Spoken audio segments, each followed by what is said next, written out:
5 నెలల కిందట 6 నెలల కిందట నవంబర్ 30 నాడు జరిగిన ఎన్నికల్లో రాష్ట్ర వ్యాప్తంగా మరి బీఆర్ఎస్ పార్టీకి 39 సీట్లు వచ్చినప్పటికీ కేవలం స్వల్ప ఓటింగ్ తేడాతో 1.8% తేడాతో మాత్రమే మనం ఓటమి పాలు కావడం జరిగింది. దాదాపు ఒక 14-15 సీట్లలో కేవలం 5-6 వేల ఓట్ల తేడాతోనే ఓటమి పాలు కావడం జరిగింది. ఆ 14 సీట్లలో ఒక 7 నుంచి 10 సీట్లు మనం గెలిచినా ఈరోజు ప్రభుత్వంలో మళ్ళీ తిరిగి కేసీఆర్ గారి ఉండే విషయం కూడా మీకు తెలుసు. 5-6 నెలల కిందట ఊదరగొట్టింది కాంగ్రెస్ పార్టీ. ఏమని? 6 గ్యారంటీలని, గతంలో ఎన్నడూ చేయని విధంగా గత తప్పులన్నీ సవరించుకొని బ్రహ్మాండమైన పరిపాలన అందిస్తామని ఊదరగొట్టి ఉపన్యాసాలు ఇచ్చి మొత్తానికి అరిచేతిలో వైకుంఠం చూపెట్టి అధికారంలోకి వచ్చింది కాంగ్రెస్ పార్టీ. దురదృష్టం ఏమంటే నిజంగా అప్పుడప్పుడు ఎక్కడ బాధ అనిపిస్తుంది అంటే అధికారం కోల్పోయినందుకు బాధ ఏం లేదు.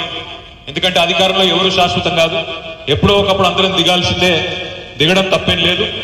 మార్పు కూడా అప్పుడప్పుడు మంచిదే. ఎందుకంటే ఇవాళ 5-6 నెలల్లోనే తెలంగాణలో ప్రజలకు కూడా అర్థమైంది మార్పు మార్పు అని ఓటేసిన పాపానికి ఏం జరిగింది, ఏం జరుగుతా ఉందనేది కూడా అర్థమవుతా ఉంది. బాధ ఎక్కడ అనిపిస్తుంది అంటే మేము చాలా వర్గాలు ఎవరైతే ఉద్యమంలో మాతో పాటు కలిసి పనిచేసిన మరి సోదరులు ఉన్నారో వాళ్లకు దురదృష్టవశాత్తు దూరమైన, ముఖ్యంగా నిరుద్యోగులు, యువత. ఎందుకో తెలియదు కానీ 10 సంవత్సరాలలో, గత 10 సంవత్సరాలలో భారతదేశంలో ఎక్కడా చేయనంత పెద్ద ఎత్తున ఉపాధి కల్పన కోసం పనిచేసింది కేసీఆర్ గారి ప్రభుత్వం. అది గవర్నమెంట్ సెక్టర్ లో ప్రభుత్వ ఉద్యోగాలలో 2 లక్షల ఉద్యోగ నియామకాలు పూర్తి చేసింది కేసీఆర్ ప్రభుత్వం. భారతదేశంలో మొత్తం 10 ఏళ్లలో ఏదన్నా ఒక్క ప్రభుత్వం 2 లక్షల ఉద్యోగాల భర్తీ చేసిందా అని చెప్పి రాహుల్ గాంధీ గారిని, కాంగ్రెస్ పార్టీని, భారతీయ జనతా పార్టీని ఎన్నికల సమయంలో అడిగితే సమాధానం లేదు.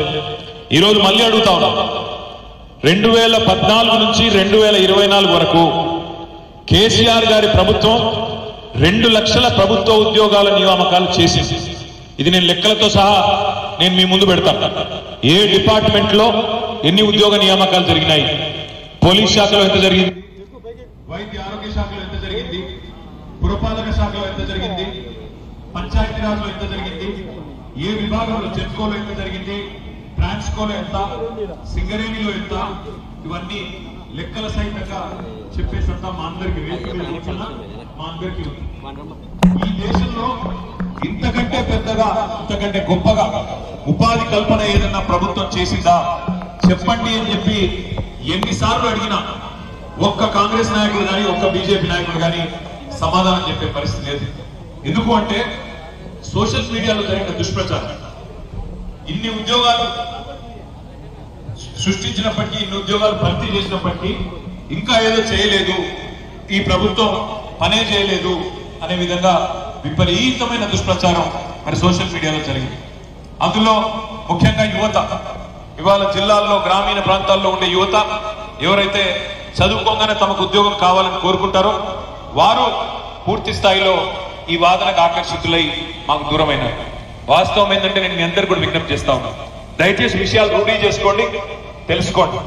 10 ఏళ్లలో భారతదేశంలో ఏ ప్రభుత్వము చేయనంత పెద్ద ఎత్తున ప్రభుత్వ ఉద్యోగాలు భర్తీ చేసింది బీఆర్ఎస్ ప్రభుత్వం. కానీ దానికి మేము ప్రచారం చేసుకోలేదు. మా నాయకులు, మా కార్యకర్తల తప్పు. మా తప్పే. మీకు చెప్పకపోవడం, చెప్పలేకపోవడం, మిమ్మల్ని కన్విన్స్ చేయలేకపోవడం మా తప్పు. అదేవిధంగా ప్రతి ఒక్కరికి ప్రభుత్వ ఉద్యోగం రాదు కాబట్టి, ఎందుకంటే మన జనాభా పరంగా చూసినట్టయితే ఇవాళ మొత్తంగా భారతదేశం మొత్తంలో చూసినట్టయితే 140 కోట్ల జనాభాలో 27 ఏళ్ల కంటే తక్కువ వయసున్న వాళ్ళే 50% మంది ఉన్నారు, సగం ఉన్నారు. మరి అంతమందికి ప్రభుత్వ ఉద్యోగాలు ఇచ్చే పరిస్థితి ఏ రాష్ట్ర ప్రభుత్వానికి ఉండదు, కేంద్ర ప్రభుత్వానికి కూడా ఉండదు. అందుకే ప్రైవేట్ రంగంలో పెట్టుబడులు తెచ్చి ప్రైవేట్ రంగంలోనన్నా మరి ఉద్యోగ కల్పన కోసం ఏ ప్రభుత్వం అయినా సిన్సియర్ గా పనిచేస్తుంది. 10 ఏళ్లలో కేసీఆర్ గారి నాయకత్వంలో తెలంగాణ రాష్ట్రంలో దాదాపు ప్రైవేట్ రంగంలో 24 లక్షల మందికి ఉపాధి అవకాశాలు సృష్టించే ప్రయత్నం కూడా బలంగా చేసినాం. పెట్టుబడులు కూడా తెచ్చినాం, బలమైన ప్రయత్నం చేసినాం. హైదరాబాద్ లో కావచ్చు, జిల్లాలలో కావచ్చు పెద్ద ఎత్తున ఉపాధి కల్పనకు కూడా ప్రయత్నం చేసినాం. ఇది కూడా మేము సరిగ్గా చెప్పుకోలేకపోయినాం.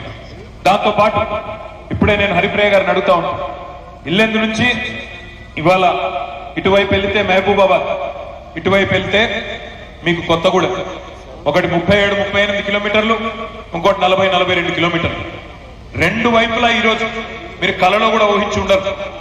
అట్లాంటిది 55-60 ఏళ్లు కాంగ్రెస్ పార్టీ ప్రభుత్వాలు ఉన్నప్పటికీ వాళ్ళు చేయని పనిని కేసీఆర్ గారు చేసి పెట్టినారు. ఏం చేసినారు?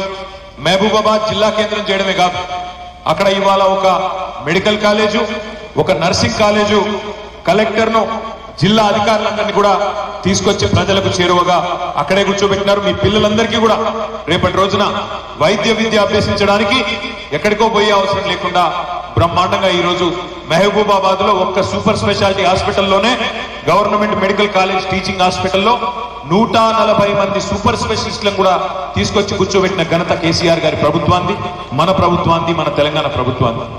అదేవిధంగా ఇటు